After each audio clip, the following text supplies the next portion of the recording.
할렐루야. 이렇게 한 주간을 시작하는 첫날 이렇게 예배의 자리에 하나님께 나온 여러분들 환영하고 축복합니다. 우리 옆에 있는 분들하고 서로 인사합니다. 성령 충만.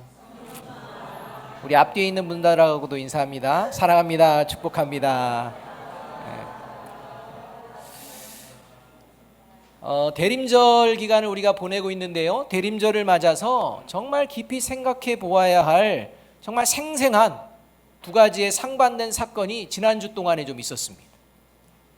기사화가 되었는데요, 훈훈한 기사와 씁쓸한 기사가 있는데 어느 기사를 먼저 이야기해 드릴까요? 여러분, 한 가지 그 기사의 내용은 이곳 경기도 광주 쌍용동에서 일어난 사건입니다. 버스 회사에서요, 멈춰야 할 정류장에서 앞으로는 정차하지 않겠다, 이런 결정을 내리는 이런 일이 이제 벌어졌습니다. 평소 정차하던 이 정류장에 정차하지 않기로 이런 극단적인 결정을 하게 한 이 사건이 이제 기록이 되었는데요, 관련 기사를 인용하면 대략 이러합니다. 이 도로공사로 인해서 이제 배차 시간이 좀 지연이 됐습니다. 그러니까 정류장에 오는 시간이 좀 많이 늦어진 것 같습니다. 정해진 시간보다 늦게 버스가 도착했는데 이제 버스에 오르던 분들이 계속해서 이 여성 기사분에게 항의하고 욕하고 뭐 이러는 일이 이제 벌어진 겁니다. 특별히 어떤 남성분은요, 신고할 테니까 그렇게 알아라, 시간을 지켜야 할 것 아니야, 뭐 이렇게 얘기하고 끝나면 좋은데 계속 들어가면서 말하고 욕설을 하고 여기 담지 못할 만한 그런 욕설도 막 한 이러한 상황이었습니다. 심지어는요, 이런 이야기도 했다고 기사에 나옵니다. 죽여버리겠다. 정말 했는지 안 했는지 모르겠는데 기사에 그렇게 나왔어요.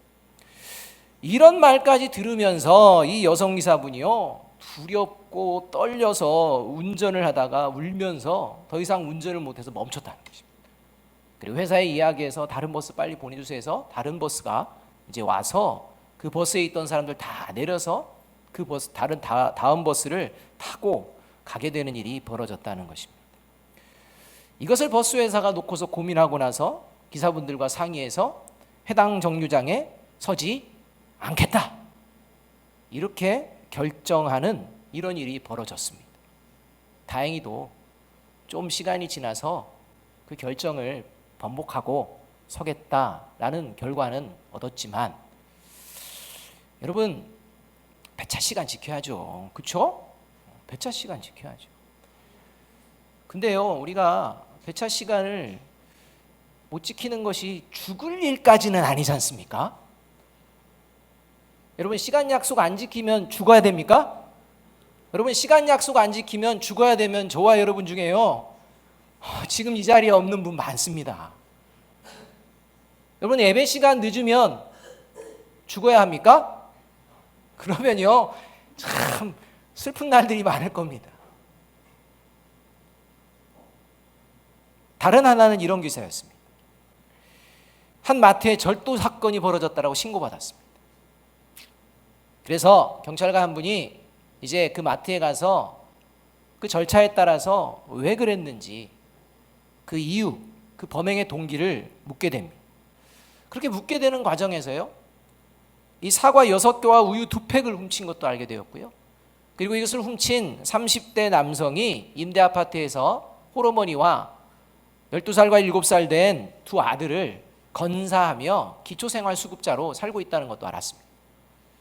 그리고 이 남성이 이제 자신의 힘으로 이렇게 부양을 하기 위해서 택시기사를 했지만 이제 6개월 전에 당뇨와 갑상선 질병으로 이제 그 일도 더 이상 유지할 수 없는 그런 상황이 되어서 택시기사 일도 이제 그만두어 수입이 중단된 상황이었다는 것입니다. 그리고 그날도 그렇게 수입이 없는 상태에서 자신을 포함한 아들들 아침 저녁 다 굶어서 이제 배고파서 결국 이제 행동한 것이 이 마트에서 사과 6개와 우유 2팩 이렇게 이제 훔치는 이런 일을 벌였다라고 이제 뭐 몸을 부들부들 떨면서 경찰관 앞에서 이야기하는데 그 옆에 12살 아들이 함께 있었다는 것입니다. 이 일을 이제 들으면서 신고했던 마트 주인이 처벌 원하지 않는다. 이렇게 이제 얘기를 해가지고 이제 훈방 조치하는 걸로 그렇게 이제 결론을 냈습니다. 이렇게 훈방 조치를 하면서 집으로 돌려보내기 전에 이 경찰관이 이 남성과 이 아들을 데리고 이제 밥집에 가서 따뜻한 밥을 사 주었다고 합니다. 그리고 이 식당에 누군가가 찾아옵니다. 이 사람은 이 모든 사실을 옆에서 이렇게 듣고 있던 한 남성이었는데, 이 사람이요, 이 아버지에게요, 이 남성에게 돈 봉투를 건넸다는 것입니다. 그리고 말없이 그냥 갔다는 것입니다. 여러분, 이 두 사건에 가장 큰 차이가 있다면 뭘까요? 그것은 그냥 보이고 느끼는 것으로 행동하는 것이 아니라 보이지 않는 것을 보려고 하는 데 있다는 것입니다. 보여지는 현상은 그랬습니다. 늦었습니다. 훔쳤습니다. 그런데 하나는 그냥 그렇게 느낀 대로 그냥 쏟아내는 것입니다. 그런데 다른 하나는 도대체 왜 그랬는지를 살펴보다가 그 이유가 그럴만하다는 것을 알게 되었다는 것입니다. 여러분, 보이는 것이 전부가 아닙니다.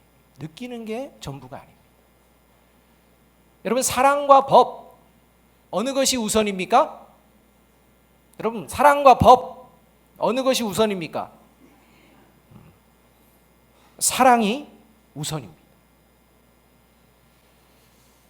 사랑, 이것은 그리스도인이 삶을 살아가는 삶의 우선순위입니다. 왜냐하면 하나님께서 이 세상에 보여주신 삶의 우선순위가 무엇이었냐면 사랑이었기 때문입니다. 그리스도인들은 이것을 알고 믿고 고백하며 살아가는 존재입니다. 그래서 오늘 본문은 3장 16절에서 이렇게 말씀을 하고 있는 것입니다. 하나님이 세상을 이처럼 사랑하사 독생자를 주셨으니 이는 그를 믿는 자마다 멸망하지 않고 영생을 얻게 하려 하심이라. 법을 지켰기 때문에 독생자를 주신 게 아니라 사랑했기 때문에 독생자를 주셨다 말씀하고 있습니다. 하나님께서 저와 여러분을 사랑하십니다. 믿으십니까? 그래서 2000년 전 하나님의 아들이신 예수 그리스도를 보내주셨습니다. 그리고 그 하나님의 사랑을 믿기에 오늘도 이 자리에 모여 이 하나님의 사랑을 찬양하며 하나님께 경배하는 예배의 자리에 있는 것입니다. 따라서 이러한 하나님의 사랑을 마음에 깊이 새기며 살아내고 있는지 돌아보는 절기가 바로 대림절입니다.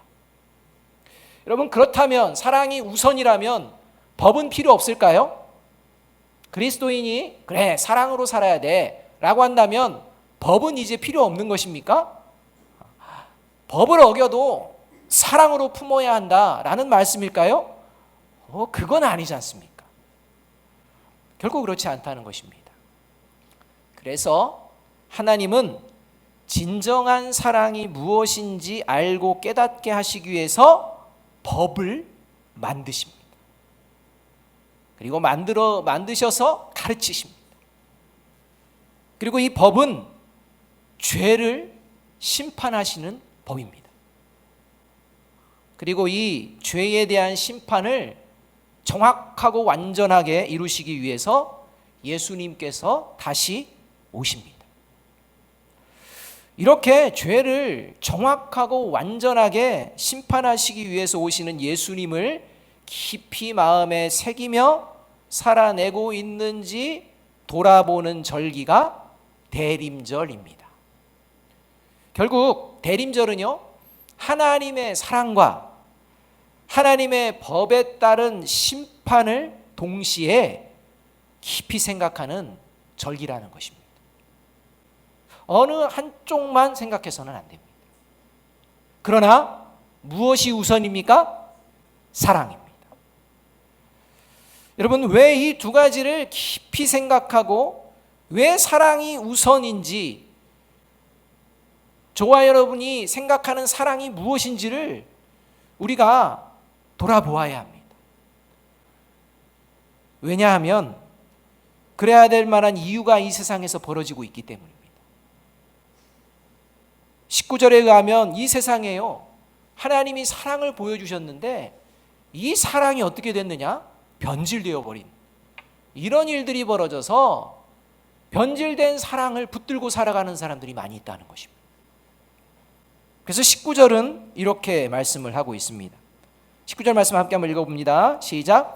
그 정죄는 이것이니 곧 빛이 세상에 왔으되 사람들이 자기 행위가 악함으로 빛보다 어두움을 더 사랑한 것이니라.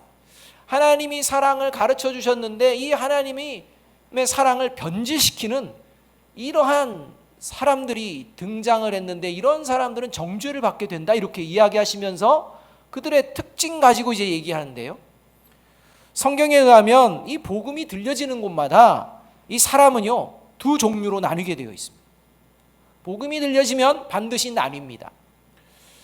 하나는 예수 그리스도를 믿는 사람, 또 하나는 예수 그리스도를 믿지 않는 사람, 이렇게 나뉩니다.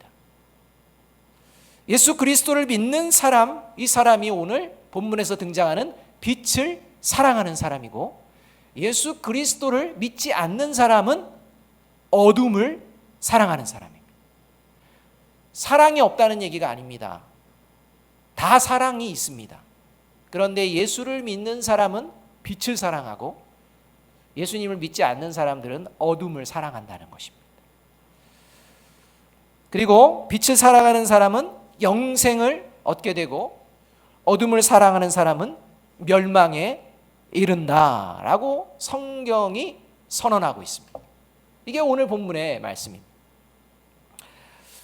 오늘 하나님께서는 이 본문을 통해 올 한 해를 마무리하며 저와 여러분의 인생 전체뿐만 아니라 올 한 해의 삶, 더 가깝게는 한 주간의 삶 속에 과연 저와 여러분이 빛을 사랑하는 사람으로 살았는지 아니면 어둠을 사랑하며 살았는지를 돌아보라 말씀하고 있다는 것입니다.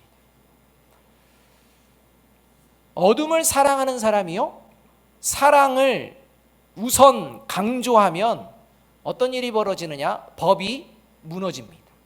질서가 무너집니다. 세상이 혼란해집니다. 또 어둠을 사랑하는 사람이요, 이제 법을 강조하면요 어떤 일이 벌어지느냐? 사랑이 메말라 버립니다. 그리고 상대방을 정죄하고 자신의 의를 드러내는 도구로 법을 사용합니다. 이게 어둠을 사랑하는 사람들의 특징입니다. 결국 어둠을 사랑하는 사람은 어떤 삶의 태도를 가지느냐? 자신이 법을 어겼을 때는 뭘 강조할까요? 사랑 강조합니다. 하지만 다른 사람이 법을 어겼을 때는 뭘 강조할까요? 법을 강조합니다. 그래서 신랄하게 정죄하고 비판합니다. 이 두 가지의 모습을 변함없이 보여내는 이러한 존재가 어둠을 사랑하는 사람의 특징입니다. 저와 여러분이요, 돌아봐야 합니다. 내가 뭔가 죄를 지었을 때 내가 뭘 강조하고 있는가? 누군가가 죄를 지었을 때 내가 어떻게 상대하고 있는가? 보아야 합니다. 그렇다면 어둠을 사랑하는 사람들의 그런 특징이라면 빛을 사랑하는 사람은 어떤 모습일까? 오늘 본문이요, 세 가지를 이야기해 줍니다. 저와 여러분이 일단 어둠을 사랑하지는 않는다고 저는 믿습니다. 그렇다면 저와 여러분이 양다리든지 아니면 이제 빛을 사랑하는 모습으로 이제 있는지 돌아보아야 합니다. 양다리에 있었다면 빛도 사랑하고 어둠도 사랑하고 이런 모습이라면 그건 그리스도인에게 적합하지 않습니다. 따라서 오늘 말씀을 통해 저와 여러분이요 빛을 사랑하는 사람으로 온전케 회복되어지기를 주님의 이름으로 축복합니다. 그럼 빛을 사랑한다는 것, 그게 뭐냐? 첫 번째로는요, 하나님은 나만을 사랑하시는 하나님이 아니라 우리 모두를 사랑하시는 하나님이신 줄 믿습니다 라는 믿음으로 살아갑니다. 16절 말씀입니다. 16절 말씀 다시 한번 우리 함께 한번 읽어봅니다. 시작. 하나님이 세상을 이처럼 사랑하사 독생자를 주셨으니 이는 그를 믿는 자마다 멸망하지 않고 영생을 얻게 하려 하심이라. 예수님께서요 16절에서 분명하게 사랑하셔서 독생자를 주셨다고 하는데 무엇을 사랑한 것입니까? 세상을 사랑했다 이렇게 말씀합니다. 그러니까 너희를 사랑해서 내가 왔다라고 말씀하지 않습니다. 세상을 사랑했기 때문에 내가 왔다라고 선언하고 계시는 것입니다. 누군가 한 사람만을 위한, 누군가의 이기적인 사랑만을 위한 그런 사랑이 아니라 모든 인류를 향한 하나님의 사랑이 부음바된 이 모습이 바로 예수 그리스도께서 이 땅에 오신 모습이라는 것입니다. 당시 유대인들은요 그렇게 인정하지 않았습니다. 당시 유대인들은 하나님이 자신들만, 이스라엘 백성만 사랑하셔서 택하셨다는 교만으로 똘똘 뭉쳐서 살아간 존재들이었습니다. 그래서 주변에 이방인들과 또 유대 이방인들과 피가 섞인 그러한 사마리아인들, 이런 사람들은 절대 하나님의 백성이 될 수 없다라는 이런 교만 가운데 살아가고 있었던 모습이 유대와 유대 종교 지도자들의 모습이었습니다. 그러한 생각으로 꽉 차 있는 자들에게 예수님의 이 말씀은요 충격인 겁니다. 하나님이 세상을 사랑했다는 것입니다. 여러분, 하나님은 저와 여러분뿐만 아니라 저와 여러분이 별로 탐탁지 아니하는 그 사람도 사랑하십니다. 이것을 알고 믿고 깨닫는 곳이 교회 공동체입니다. 왜냐하면 빛을 사랑하기 때문입니다. 그래서 교회에서 구원이 일어나는 것입니다. 어둠에 있던 사람들이 교회에 와서 이 사랑을 깨닫고 빛의 자녀가 되는 것입니다. 그러니 교회 안에 저와 여러분의 사랑의 모습들, 마음들이 한번 이제 살펴져 보아야 한다는 것입니다. 요한일서 4장 7절은요 그래서 이렇게 말씀을 합니다. 함께 한번 읽어볼까요? 시작. 사랑하는 자들아 우리가 서로 사랑하자. 사랑은 하나님께 속한 것이니 사랑하는 자마다 하나님으로부터 나서 하나님을 알고입니다. 이 말씀 보면요 하나님으로부터 나서 하나님을 아는 존재, 이런 존재는 어떤 존재냐?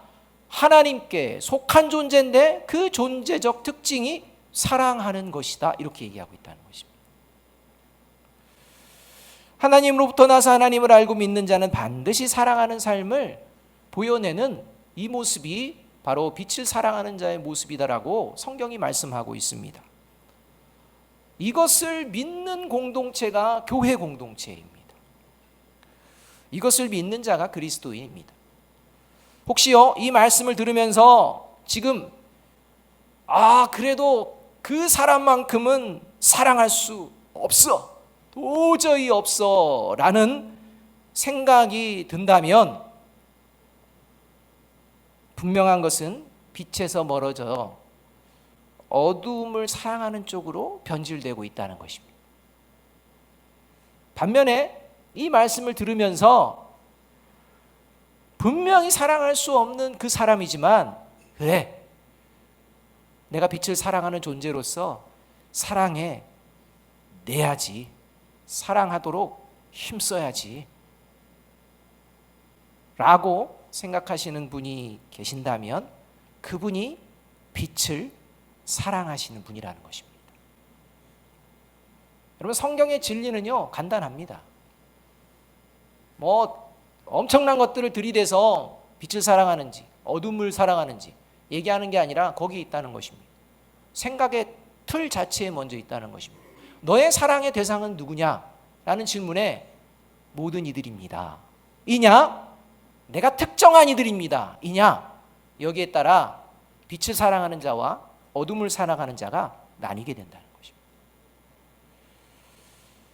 여러분 이것은 쉬운 일이 아닙니다. 어떻게 모두를 사랑할 수가 있겠습니까? 어떻게 사랑해낼 수가 있겠습니까?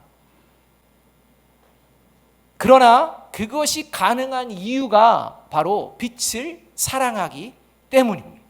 다른 이유 없습니다. 빛을 사랑하기 때문에 가능합니다. 그래서 빛을 사랑한다는 것의 두 번째 모습은요 어떠한 것이냐? 내가 어둠을 사랑하는 존재였지만 이제는 빛을 사랑하는 존재가 되었음을 늘 기억하며 살아내는 것입니다. 내가 과거에는 어둠을 사랑하는 그런 존재였지만 이제는 나는 완전히 변화된 존재로 이제 빛을 사랑하는 존재가 되었다 라는 것을 기억하고 선언하며 살아가기 때문에 그러한 삶을 살아내려고 한다는 것입니다. 그 18절 말씀이 그 말씀입니다. 같이 한번 읽어보겠습니다. 시작. 그를 믿는 자는 심판을 받지 아니하는 것이요 믿지 아니하는 자는 하나님의 독생자의 이름을 믿지 아니함으로 벌써 심판을 받은 것이니라. 이렇게 말합니다. 하나님께서 우리 모두를 사랑하시는 증거로 이 땅에 보내신 예수 그리스도, 이 예수 그리스도를 믿는다는 것은 먼저는 저와 여러분이 예수님을 믿기 전에 어둠을 사랑하여서 멸망받을 수밖에 없는 존재였다는 것을 기억하는 것을 말합니다. 그러니까 저와 여러분이 누군가를 사랑해내지 못할 때 먼저 기억해야 될 것은 내가 그렇게 사랑받을 만한 존재가 아니었다는 것을 기억해야 한다는 것입니다. 그런데 그 하나님의 사랑이 나를 새롭게 변화시켜 주신 줄로 믿습니다. 이 믿음이요 저와 여러분의 생각과 마음을 바꾸게 한다는 것입니다. 하나님께서는요 오늘도 예수님을 믿는 자로 빛을 사랑하는 자로 살아갈지 아니면 예수님을 믿지 않는 자로 그저 과거의 그러한 어둠을 사랑하는 자로 살아갈지 지금 선택할 기회를 주고 계신다는 것입니다. 이 기회를 놓치는 자를 18절에서 하나님의 독생자의 이름을 믿지 아니함으로 벌써 심판을 받았다라고 말씀하고 있는 것입니다. 그러니까 하나님의 말씀은요 과거, 미래 이게 아니라 현재입니다. 과거에 여러분이 모든 사람을 사랑했느냐, 미래의 모든 사람을 사랑할 거냐, 이게 문제가 아닙니다. 하나님의 관점은 지금입니다. 지금 살아계신 하나님의 말씀이 들려지고 있다는 것입니다. 지금 빛의 자녀로, 빛을 사랑하는 자로, 어둠의 자녀로, 어둠을 사랑하는 자로 살아갈 것인지 말 것인지 결정하는 시간이라는 것입니다. 그래서 이 기회를 다음에 때가 되면 이렇게 미루는 자의 인생은요 계속 미루다가 이미 심판받은 자로서 끝나게 되는 이런 일이 벌어질 수 있다라고 경고하고 계시는 것입니다. 여러분 신앙은요 믿음은 미루는 게 아닙니다. 믿음 이거는요 현재를 이야기합니다. 믿었다 아닙니다. 믿을 것이다가 아닙니다. 믿음입니다. 그래서 에베소서 5장 8절은 이렇게 말씀을 합니다. 너희가 전에는 어둠이더니 이제는 주 안에서 빛이라 빛의 자녀들처럼 행하라 이렇게 말씀합니다. 너희가 전에는 어둠이었는데 이제는 주의 자녀고 빛이다. 그래서 빛의 자녀로 행하라 이렇게 말씀하는데요. 이 말씀을 어떻게 하는 것이 빛의 자녀로 행하는지 에베소서 5장 2절 앞에서 언급을 해줍니다. 에베소서 5장 2절 빛의 자녀들의 모습을 이렇게 선언하십니다. 함께 한번 읽어봅니다. 시작. 그리스도께서 너희를 사랑하신 것 같이 너희도 사랑 가운데서 행하라. 그는 우리를 위하여 자신을 버리사 향기로운 제물과 희생 제물로 하나님께 드리셨느니라. 빛의 자녀들처럼 행하라 말씀하신 그 모습이 오늘 에베소서 5장 2절에서는요 너희도 사랑 가운데에서 행하라 이렇게 말씀하고 있다는 것입니다.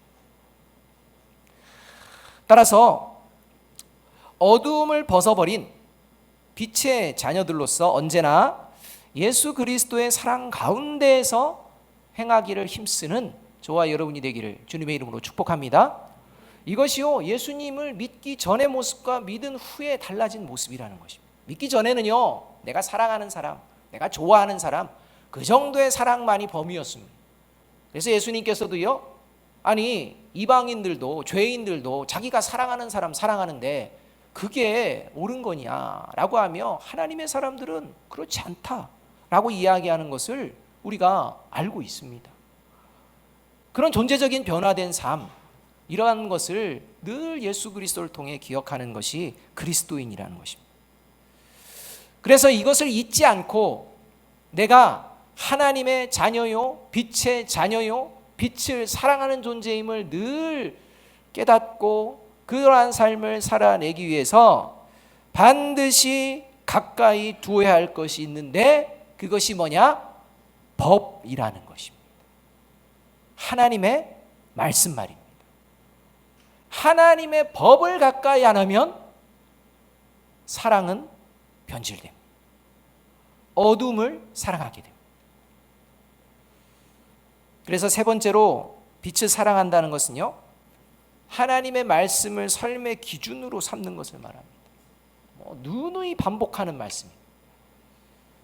하나님의 말씀을 삶의 기준으로 삼는다는 것은 오직 하나님만이 내 삶의 주인이고 인도자이심을 고백하는 실제적인 행동입니다.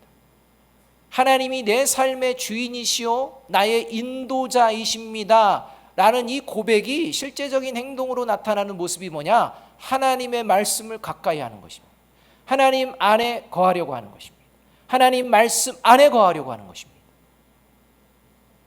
그래서 하나님 말씀 안에 거하기를 힘쓰면 자연스럽게 이제 하나님의 사랑 가운데 거하게 되고, 이 하나님의 말씀과 법을 소중히 여긴다는 것입니다. 그리고 그러한 법에 맞는 삶을 살아가게 되어 있다는 것입니다. 그것이 20절 21절의 말씀입니다. 함께 한번 읽어봅니다. 같이 읽습니다. 시작. 악을 행하는 자마다 빛을 미워하여 빛으로 오지 아니하나니 이는 그 행위가 드러날까 하미요. 진리를 따르는 자는 빛으로 오나니 이는 그 행위가 하나님 안에서 행한 것임을 나타내려 함이라 하시니라. 이렇게. 여러분, 이 20절과 21절은 어둠을 사랑하는 사람과 빛을 사랑하는 사람, 악을 사랑하는 것과 선을 사랑하는 자의 극명한 차이와 대조를 나타냅니다. 그것이 하나님 안에 있는가, 빛 좋아하는가, 빛을 싫어하는가, 여기 있다는 것입니다. 어둠을 사랑하는 자는요, 하나님의 말씀이요 불편합니다. 하나님의 말씀을 들으면 불편합니다. 들을 때마다 불편합니다. 왜냐하면 내가 삶의 중심이 되어야 하는데, 내가 삶의 중심이 되는 것을 계속해서 포기해야 하는 자리가 하나님의 말씀을 가까이 하는 자리이기 때문에, 그래서 불편합니다. 계속 불편합니다. 그래서 하나님의 말씀이 중심되는 것 자체를 싫어합니다. 그리고 하나님의 말씀은 밀어내고 내가 중심이 돼서 그냥 살아갑니다. 빛 대신 하나님의 말씀 안에 거하는 것 자체를 싫어합니다. 반면에 빛을 사랑하는 자는요, 하나님의 말씀을 좋아합니다. 여러분, 좋아한다는 건요, 불편도 감수한다는 것입니다. 여러분, 누군가 여러분들이 사랑을 하면 그 사랑하는 사람과 불편한 일들이 있습니까, 없습니까? 누군가를 만나려면 돈도 써야지요, 시간도 써야지요, 그냥 내가 생각하는 대로만 하는 것도 아니지요. 누군가를 좋아하고 누군가를 사랑하면 불편도 어떻게 합니까? 감수합니다. 하나님을 사랑하면 하나님의 말씀의 불편도 감수합니다. 이걸 하나님의 말씀을 좋아한다라고 표현하는 것입니다. 왜 그렇습니까? 왜 불편해도 감수합니까? 그것은 나도 모르는 사이에 변질되어가는 나의 모습을 빛의 자녀로서 다시 살아가도록 이끄시는 생명의 말씀이 하나님의 말씀인 것을 믿고 알기 때문입니다. 그래서 내 자신의 삶의 행동이 살아계신 하나님의 말씀 앞에 비추어 지금 잘 가고 있는지 안 가고 있는지를 돌아보는 것입니다. 목적은요, 잘 가기 위함입니다. 그래서 잘못 가는 거 알게 되면 불편하지 않습니다. 왜요? 잘 갈 수 있는 길을 알았기 때문에. 그래서 하나님의 말씀 앞에 내 삶을, 내 생각을 조명해내는 것입니다. 특히 교회 공동체는 살아계신 하나님 말씀 안에서 세워져야 합니다. 살아계신 하나님의 말씀이 중심이 되어야 합니다. 사람이 중심이 되어서는 곤란합니다. 시스템이나 프로그램이 중심이 되어서도 곤란합니다. 이러한 것들이 필요 없다는 게 아닙니다. 우선순위가 분명해야 한다는 것입니다. 하나님의 말씀이 중심이 되어서 세워져야 합니다. 그렇지 않으면 어둠을 사랑하는 자들로 변질된 모습으로 모여지는, 세상과는 구별되지 못하는 그러한 맛을 잃은 소금 공동체와 같은 공동체로 전락하게 됩니다. 따라서 교회 공동체는 언제나 하나님의 말씀 안에서 세워져야 합니다. 이것을 잘 가르쳐주는 말씀이 사도행전 20장에 나옵니다. 사도행전 20장은요, 사도 바울이 이제 1차 전도여행, 2차 전도여행을 마치고 예루살렘으로 이제 돌아가는 이런 장면입니다. 근데 이 예루살렘으로 돌아가는 이 장면, 이 모습이요, 이게 사도 바울은 가기 싫은 그런 상황입니다.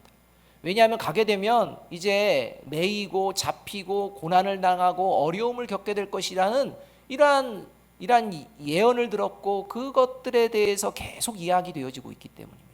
예루살렘에 가면 분명히 어려운 일을 당하고 힘겨운 일을 당할 것을 알고 있는 이 사도 바울은요, 그것이 어떤 것인지를 모릅니다. 혹시 죽을지도 모른다고 생각했는지도 모릅니다. 그래서 이 밀레도에서요, 이제 에베소 교회에 장로님들을 초청합니다. 그러니까 에베소 교회를 든든히 세우고 나서 이제 마지막 예루살렘으로 가는 자리가 이제 더 이상 에베소 교회 성도들을 볼 수 없는 이런 상황도 될 수 있으리라고 생각하며 이제 에베소 교회의 장로들을 밀레도로 초청을 합니다. 그리고서 이제 고별 인사를 쭉 하며 부탁하는 장면이 사도행전 20장 28절부터 이제 이렇게 등장을 합니다. 사도행전 20장 28절부터 32절까지가 굉장히 중요한 말씀입니다. 다 읽지는 못하지만 이 사도행전 20장 28절과 32절의 두 절의 말씀이 이렇게 진행됩니다. 28절은 이렇게 얘기합니다. 같이 한번 읽어봅니다. 시작. 여러분은 자기를 위하여 또는 온 양떼를 위하여 삼가라. 성령이 그들 가운데 여러분을 감독자로 삼고 하나님이 자기 피로 사신 교회를 보살피게 하셨느니라. 같이 읽습니다. 지금 내가 여러분을 주와 및 그 은혜의 말씀에 부탁하노니 그 말씀이 여러분을 능히 든든히 세우사 거룩하게 하심을 입은 모든 자 가운데 기업이 있게 하시리라. 32절을 보면요, 사도 바울이요, 이제 에베소 교회를 다스리고 관리하는 이런 감독 장로들에게 이제 앞으로 장로님들 잘 부탁드립니다, 잘 관리해 주시기 바랍니다, 이렇게 말씀하지 않습니다. 32절에 어떻게 얘기하냐면 지금 내가 여러분을 주와 및 그 은혜의 말씀에 부탁하노니 그 말씀이 여러분을 능히 든든히 세울 것입니다, 이렇게 말합니다. 그리고서 이 말씀이 중요함을 강조하며 먼저 28절에서 이 장로들을 향해서 분명하게 이렇게 얘기합니다. 여러분은 자기를 위하여 또는 온 양떼를 위하여 삼가라, 이렇게 얘기합니다. 자신을 위하여 또 양떼들을 위하여 성도들을 위하여 삼가할 것이 있다는 것입니다. 반드시 삼가해야 한다는 것입니다. 그게 뭡니까? 사람이 중심되면 안 된다는 거예요. 반드시 기억해야 될 게 뭐냐? 말씀이 중심이 되어야 돼요. 말씀으로 변화되어지고 말씀으로 함께하고 말씀으로 세워가야 한다는 것입니다. 사랑하는 여러분, 하나님의 사랑을 믿는 자는요, 하나님의 법인 하나님의 말씀도 사랑합니다. 아멘이십니까? 하나님을 사랑을 믿는 자는 하나님의 법인 이 하나님의 말씀도 사랑합니다. 그리고 하나님의 말씀 안에서 어두운 세상을 밝히는 빛의 자녀로 살아내고자 힘씁니다. 사랑과 법 둘 다 중요합니다. 그러나 무엇이 우선입니까? 사랑입니다. 그래서 하나님의 법인 하나님의 말씀을 무슨 법이라고 이야기하느냐? 사랑의 법, 이렇게 이야기하는 것입니다. 따라서 사랑 없는 법, 이건 하나님이 기뻐하시는 모습이 아닙니다. 법이 없는 사랑, 그건 변질된 것입니다.